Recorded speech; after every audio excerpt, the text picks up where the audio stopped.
আজকে একটা কথা বলবো। কথাটা হচ্ছে যে মাকে নিয়ে। তো কথাটা বলার আগে একটা জিনিস দেখাই।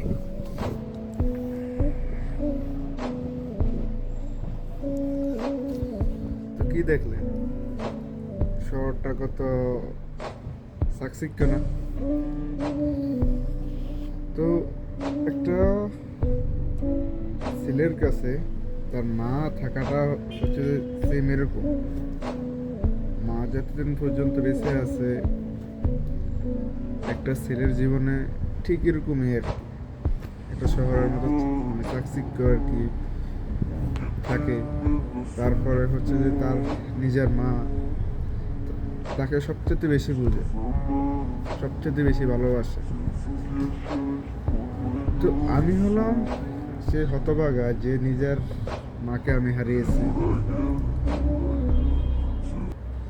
কারণ আমি একজন প্রবাসী, মানে প্রবাসী বলে আর কি, যে মাকে শেষ দেখাটাও দেখতে পারলাম না।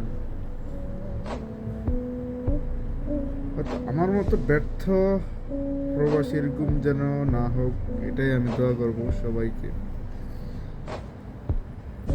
তো যতদিন পর্যন্ত আপনার মা বেঁচে আছে যথেষ্ট পরিমাণ সম্মান করুন, ভালোবাসুন, কাছে থাকুন নিজের মার কাছে। আজকের মতো এখানে আলবিদা।